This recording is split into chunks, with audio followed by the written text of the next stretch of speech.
Hey everyone, आज के video में हम पढ़ेंगे सेक्स हार्मोन्स इन फंजाई, यानी कि फंजाई में कौन कौन से सेक्स हार्मोन्स पाए जाते हैं। तो सबसे पहले इसको डिस्कवर किया था डी बैरी ने। किसमें? एकाइला, जो कि एक डायोसियस स्पीशीज है, इसमें डी बैरी ने इनको डिस्कवर किया था। सेक्स हार्मोन को हम ऐसे डिफाइन कर सकते हैं कि एक डिफ्यूजिबल सब्सटेंस है जो कि सेक्सुअल रिप्रोडक्शन में एक स्पेसिफिक रोल प्ले करती है। यानी कि सेक्स हार्मोन एक ऐसा डिफ्यूजिबल सब्सटेंस है जो कि सेक्सुअल रिप्रोडक्शन में अपना एक रोल प्ले करता है, जिसकी वजह से रिप्रोडक्शन ईजी हो जाता है। मैकलिस ने सेक्स हार्मोन्स को 3 क्लासेस में डिवाइड किया था। सबसे पहला है ईरोटैक्टिन। ईरोटैक्टिन सेक्स हार्मोन्स है जो कि मोटाइल गैमेट्स को अट्रैक्ट करने का काम करता है। सेकंड है ईरोट्रोपिन। ये सेक्सुअल स्ट्रक्चर की ग्रोथ को इंड्यूस करता है। कौन सी ग्रोथ? Chemotropic growth. कीमोट्रॉपिक मतलब केमिकल के थ्रू होने वाली ग्रोथ को ये इंड्यूस करता है। नेक्स्ट है ईरोजन। ये इंडक्शन को कंट्रोल करता है और साथ ही डिफ्रेंशिएशन करता है सेक्सुअल स्ट्रक्चर्स का। तो ये 3 क्लासेस में बांटा था मैकलिस ने सेक्स हार्मोन्स को। सेक्स हार्मोन्स हो सकता है कि एक से ज़्यादा फंक्शन करें। जैसे कि मान लीजिए कोई हार्मोन है जो कि सेक्सुअल स्ट्रक्चर की डेवलपमेंट को कंट्रोल कर सकता है, तो वो सेक्सुअल स्ट्रक्चर को डेवलप करने के साथ साथ उसकी डायरेक्शन भी डिटरमाइन करता है कि सेक्स ऑर्गन की डायरेक्शन क्या होगी। इस तरह से कोई हार्मोन एक से ज़्यादा काम कर सकता है। अब हम कुछ इंपॉर्टेंट सेक्स हार्मोन्स पढ़ लेते हैं। वैसे तो बहुत सारे हार्मोन्स पता लगाए जा चुके हैं, लेकिन ज़्यादातर की डिटेल नहीं है हमारे पास, तो कुछ हार्मोन्स की डिटेल है हमारे पास, तो उसको हम पढ़ लेते हैं। तो सबसे पहला हार्मोन है सेरेनिन। सेरेनिन एक स्पर्म अट्रैक्टिंग हार्मोन है जो कि फीमेल गैमेट द्वारा रिलीज किया जाता है और ये प्रोड्यूस होता है वाटर मोल्ड एलोमाइसिस में। एलोमाइसिस एक वाटर मोल्ड है, उसमें ये प्रोड्यूस होता है।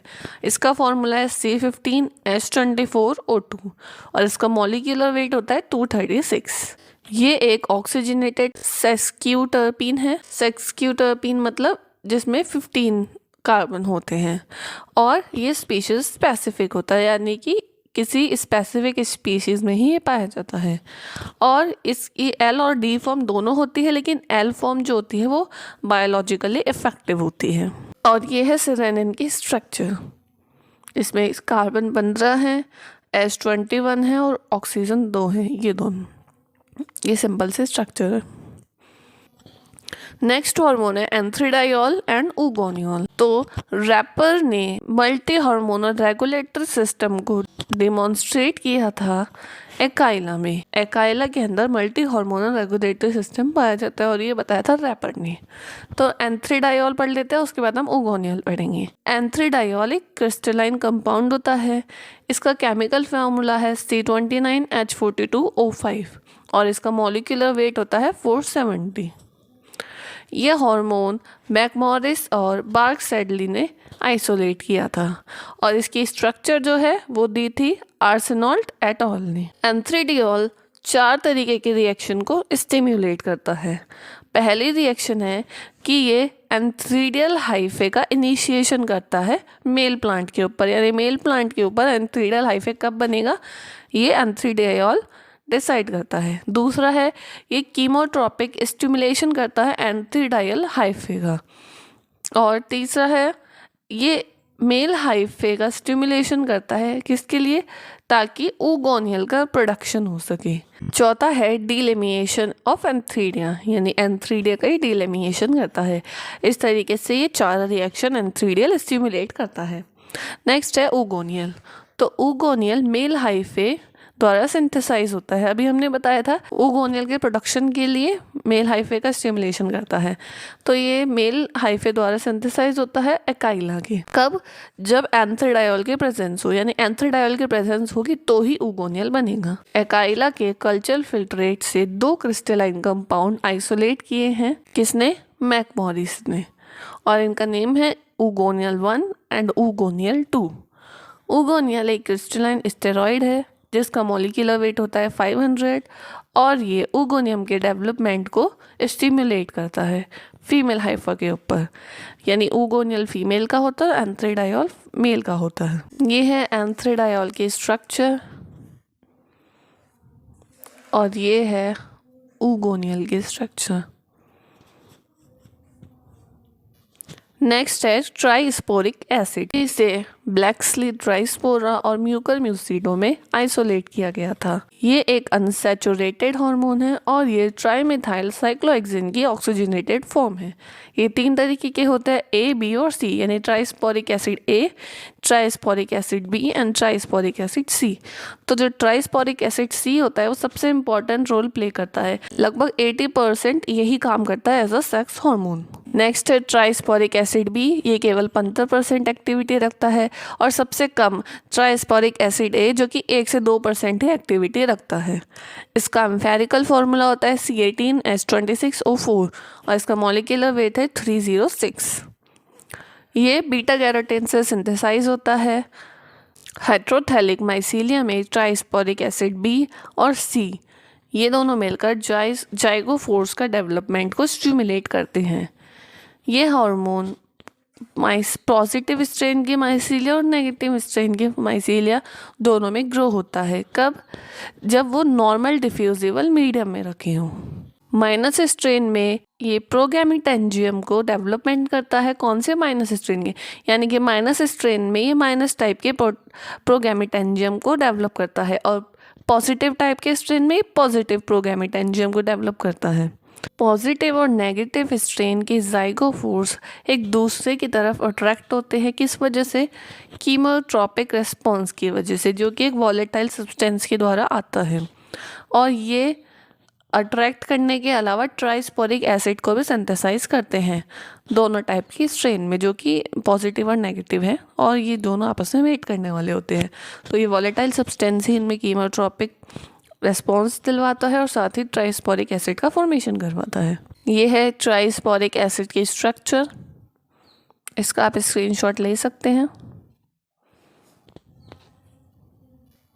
देखिए, ये है पॉजिटिव स्ट्रेन का माइसीलियम। तो इसने ट्राइस्पोरिक एसिड का सिंथेसिस किया, तो ट्राइस्पोरिक एसिड की वजह से इसमें जाइगोफोर का फॉर्मेशन हुआ, और ये जाइगोफोर भी पॉजिटिव स्ट्रेन के होंगे क्योंकि ये पॉजिटिव माइसीलियम से बने हैं। नेक्स्ट है, ये है माइसीलियम जो कि नेगेटिव स्ट्रेन का। इसने भी ट्राइस्पोरिक एसिड का सिंथेसिस किया। इसकी सिंथेसिस से जाइगोफोर्स बने जो कि नेगेटिव स्ट्रेन के हैं। ठीक है, इन दोनों से जाइगोस्पोर्स बन गए। अब ये नेगेटिव स्ट्रेन के माइसीलियम ने भी इंड्यूस किया पॉजिटिव स्ट्रेन में ट्राइस्पोरिक एसिड के सिंथेसिस को, यानी कि इसको कहते हैं हम क्रॉस डिफ्यूजन ऑफ इंड्यूसर।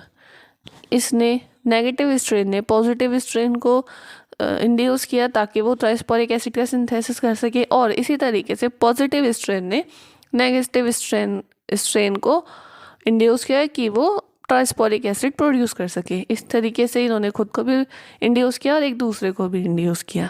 इस तरीके से इसमें कोलैबोरेटिव सिंथेसिस होता है ट्राइस्पोरिक एसिड का। नेक्स्ट है यीस्ट अल्फा फैक्टर।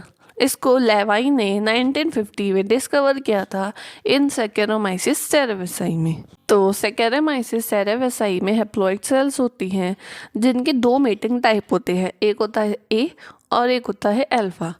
इन दोनों में जब कॉन्जुगेशन होता है तो डिप्लॉइड सेल्स बनती हैं।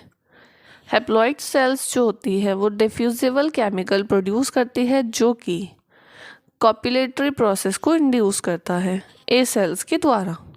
ये ए सेल्स अल्फा सेल के केमिकल सब्सटेंस की वजह से अपनी ग्रोथ और रिप्रोडक्शन को रोक देती है, यानी कि अल्फा सेल एक ऐसा केमिकल सब्सटेंस को प्रोड्यूस करती है जिसकी वजह से ए सेल में ग्रोथ रुक जाती है और साथ ही उसमें बडिंग से होने वाला रिप्रोडक्शन भी रुक जाता है।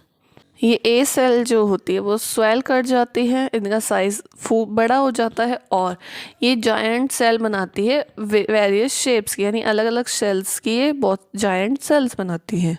और ये जो सेल्स होती हैं वो अपनी ड्राई वेट के कंपैरिजन में 30 गुना ज़्यादा हैवी हो जाती हैं in comparison to normal haploid cells. तो ये अल्फा फैक्टर जो होता है वो केवल ए सेल पे वर्क करता है, ये अपनी खुद की अल्फा सेल पे कोई इफेक्ट नहीं डालता। और ये अल्फा फैक्टर रिपोर्ट किया गया है ये ए सेल में डीएनए का रेप्लिकेशन इनहिबिट कर देता है। अल्फा फैक्टर एक पेप्टाइड कॉम्प्लेक्स है विद कॉपर आयन और इसका मॉलिक्यूलर वेट होता है 1400। तो ये कुछ हॉर्मोन्स थे, सेक्स हॉर्मोन्स फंजाई में, कुछ इम्पोर्टेंट, जिसकी डिटेल हमारे पास अवेलेबल है। अगर आपको कोई डाउट हो तो आप कमेंट करके पूछ सकते हैं, या फिर अगर आपको किसी और टॉपिक की वीडियो चाहिए तो भी आप कमेंट कर सकते हैं। तो DK बॉटनी को लाइक शेयर सब्सक्राइब करें। Thanks for watching.